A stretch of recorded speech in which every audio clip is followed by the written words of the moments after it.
Hello and welcome. You're watching from the newsroom. LK Advani today resigned from all the BJP posts, shocking his party and surprising the nation. To talk more about this development, we have the Deputy Bureau Chief of the Political Bureau, Mathew, here with us. Thank you, Liz, for joining us. Let's just first talk about how you are looking at this particular development. LK Advani is well known to be a disciplinarian, also someone who clearly weighs his moves, is very calculative about what he does. Some, however, today are looking at this particular move as an act of petulance. How would you judge this action? I think it is still a move that he has been considering, and it's a very calculated move, but it could, backfire. Sure. Like it's not an act of petulance. He has been miffed with the way BJP leadership has been banking on Modi and the way he has been appointed as the chairman of the election panel. And he has communicated it to the party leadership, and he tried to stop it by not presenting in the parliament the first day of the national party conclave. And the party and the RSS, obviously backed by RSS, they have decided to go ahead with that. And he thought maybe this way he can put in his protest and maybe some kind of stop he can. He can do some kind of control over the things, but it's already been, the decision has already been announced. It is backed by the RSS also, so it is unlikely to change, or it will be very damaging for the BJP to change. So it is unlikely that any changes might happen to this decision of appointing Modi as the chairman of the poll panel. Okay, we'll discuss how else the party can possibly pacify LK Advani. But before that, just to look into his personal rapport with Modi per se. It was LK Advani who had supported Modi at the time Atal Bihari Vajpayee wanted him to resign after the 2002 Gujarat riots. It was because Advani backed his candidature or his continuance as the CM of Gujarat. To that incident and to what it has come down to today, how would you look at the personal relationship of Narendra Modi and LK Advani? See, from the beginning, it doesn't think that, Mr. Advani has shared a very comfortable or a very kind of very cordial, I mean, it could have been cordial, but, very close relationship with Modi. Of course, initially he was, Modi as the General Secretary of the party was backed by and supported by Advani. Later, Advani's Lok Sabha constituency fall in Modi's domain, the Gandhinagar constituency. So Advani always wanted Modi's support to win his constituency from, in the Lok Sabha elections. So even then there was a kind of uneasiness, kind of uneasiness between them. It was kind of, they shared a cordial relationship, but not a very deep relationship. And obviously, not so warm to each other. And obviously, when Advani has been nourishing this dream of becoming the Prime Minister since his days of, since it's he who brought BJP into this national stage. So he has been, in 1998, he could not do it because of the coalition pressures, and also because he did not have a secular image or a moderate face, which Vajpayee enjoyed. And it is quite ironical that the way LK Advani managed to engineer BJP as a national party, someone a force to reckon with, the way he did it, the same reason he could not become a Prime Minister candidate because he did not appear secular enough, and Atal Bihari Vajpayee at that time had been given that position away. But just to looking at all these developments as they have happened, how do you think now at this point in time, BJP has always struggled to appear as a cohesive unit for quite some time now, and this incident has again laid bare the divide within the party. What does this mean for BJP and its image?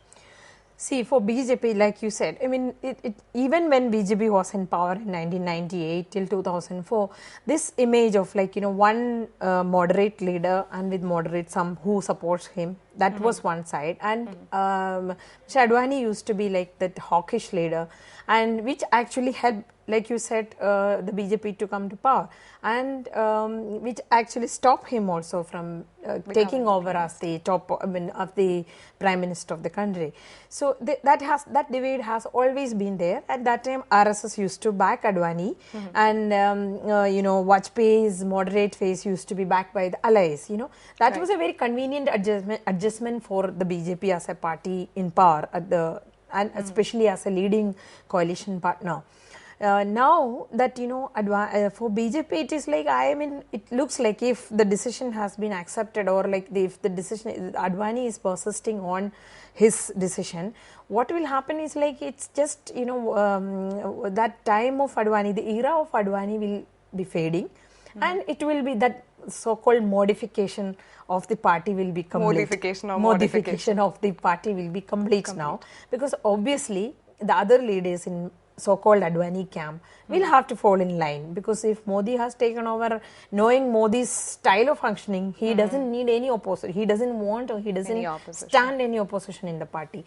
So obviously the others have to follow. If otherwise, that division, that inside this thing, whenever something happens, that division will come up, and you will have to wait and see like how the so-called Advani camp leaders will react in the elections and in even the post-poll elections. What also will be interesting to see is the stand of the allies. How do you think JDU, your Akalis, as well as the Shiv Sena, what stand are they likely to take given what Advani has done today? Do you think they would insist on pacifying Advani?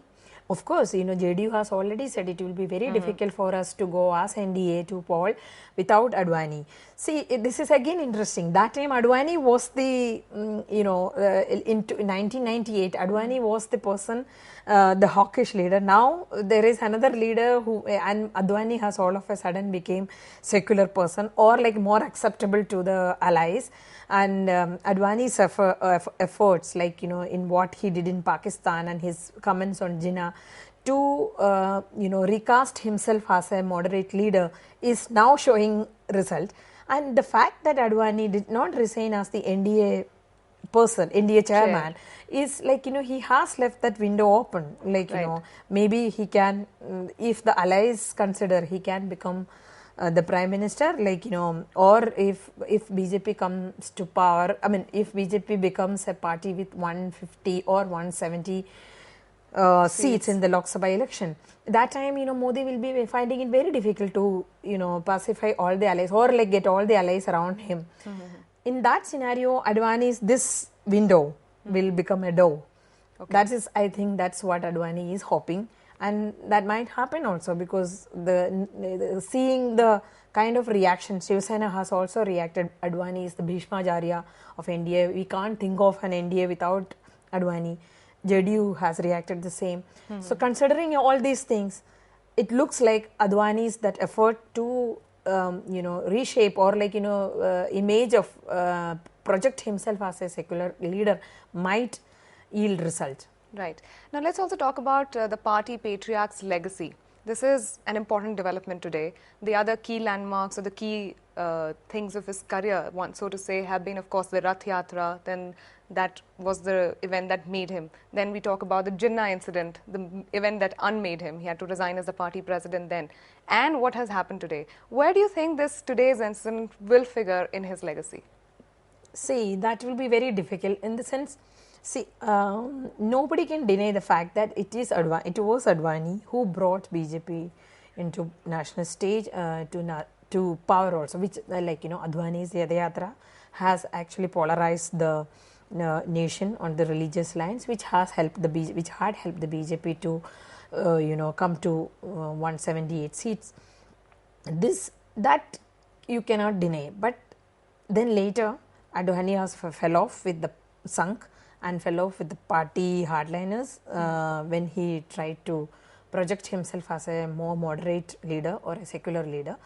Then now again he is now, the fact that the dream he has been nursing for a long time, the fact that he can go to any extent to even at the cost of party's image at a time when they are trying to be a very credible alternative to this disgraced UPA, that will leave a black mark on Advani's image as a political leader. And ironically today he is accusing the party of having leaders who are only thinking of their personal agenda. Absolutely. Thank you, Liz Mathew, for joining us for this discussion, and thank you all for watching. Thank you.